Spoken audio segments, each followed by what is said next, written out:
TLDR EU has had a big year this year, becoming the second biggest TLDR channel and being voted by you as the best TLDR channel. So help us out and get more in 2020 by subscribing and ringing the bell.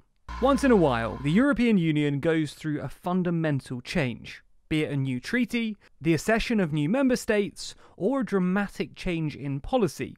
These fundamental changes tend to be driven by a handful of member states at the political level. So, with France set to assume the rotating presidency of the Council of the European Union come January, many are already highlighting the potential for French President Emmanuel Macron to use his time at the helm to change Europe from the top down. So, in this video, let's explain just what assuming the presidency actually entails, what the French plans are, and why they could be particularly consequential, both for Europe and for France in particular.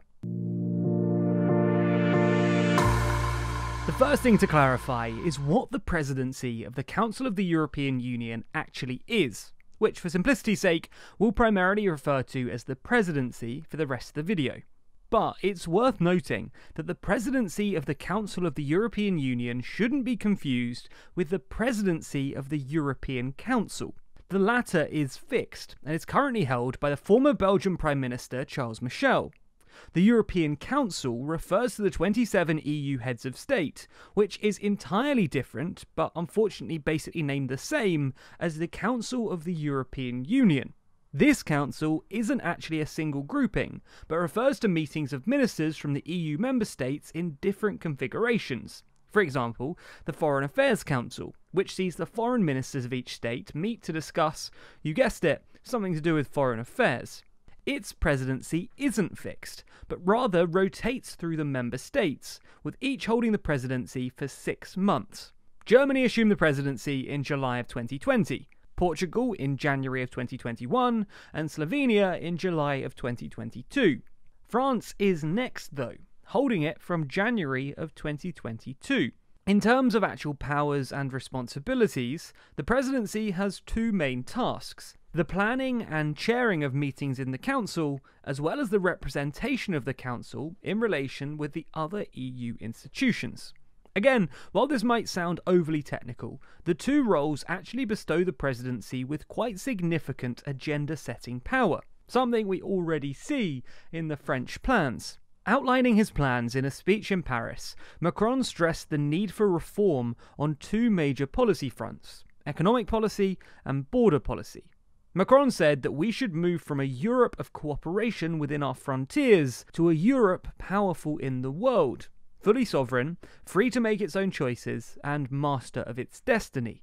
On economic policy, France will hold an exceptional summit around the new European growth and investment model on the 10th and 11th of next year. The summit will primarily look at the likes of the European minimum wage, but will also look at the budgetary framework of the EU.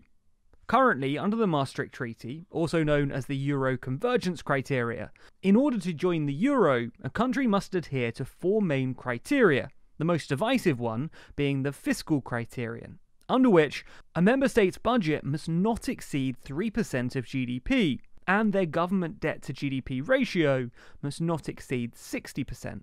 And for existing member states, both Eurozone and non-Eurozone, the same criterion applies through the Stability and Growth Pact. The issue being that many see this criterion as too restrictive, especially post-COVID. By 2020 figures, 13 states have debt to GDP ratios greater than 60%, including France. If we look at the quarterly picture, 17 member states are breaching or within 5% of breaching the 60% limit. If we look at budget deficits, just 2 member states are not in breach of their 3% target on 2020 figures. So it seems that Macron is intent on changing these rules. On the border front, Macron called for a wide-scale reform on the Schengen area. Consisting of most EU member states, barring Bulgaria, Croatia, Cyprus, Ireland and Romania, the Schengen area is a border-free area of Europe where EU citizens can move freely from one country to another without any formal passport checks. Under the provisions of the Schengen area, you could theoretically travel from any of the Portuguese or Spanish islands in the Atlantic through to the most northern tip of Finland or the most southerly point of Italy without ever having to show your passport. While the area does come with many advantages, in the past it has come under fire and actually been suspended on the grounds of migration, terrorism and COVID. France itself suspended Schengen and temporarily reintroduced border controls on two separate grounds: coronavirus as well as a continuous terror threat. So, in the past, France has been one of the strongest proponents of an extension to the powers that member states have to reintroduce border controls. Under current rules, internal border controls can be introduced when there's a serious threat to public policy or internal security in a member state, as a last resort for a limited period of up to 30 days, or for the foreseeable duration of the serious threat if its duration exceeds 30 days. That period can be extended, but shall not normally exceed 6 months. Where there are exceptional circumstances, the total period may be extended to a maximum length of 2 years. However, back in 2017, after several terrorist attacks, France and Germany, in a proposal backed by Austria, Denmark and Norway, called for the total period limit where there are exceptional circumstances to be doubled to 4 years, given that in their view, the current limits don't match the needs and context of a long-term terrorist threat. At the time, then-Commission President Jean-Claude Juncker rejected the Franco-German calls, stressing that it's an imperative we open our borders for tourists. Fast forward to today though, and France is seeking a reform of the area, based on the model of the Eurozone.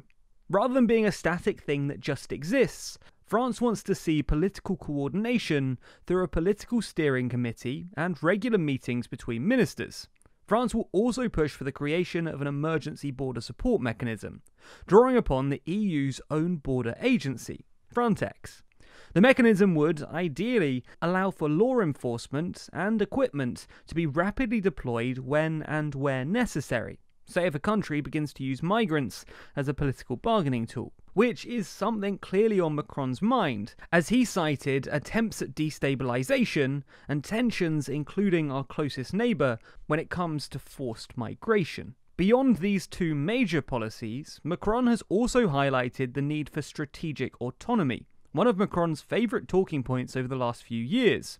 Essentially, in recent years, European leaders, including Macron, have begun to question Europe's reliance on NATO, especially after Trump's presidency, instead insisting that Europe should be security independent, with its own strategic autonomy apart from the US. Anyway, what makes France's presidency so consequential is both the policies they will attempt to enact, as well as the timing. In case you missed it, France will be heading to the polls next year to elect a new president.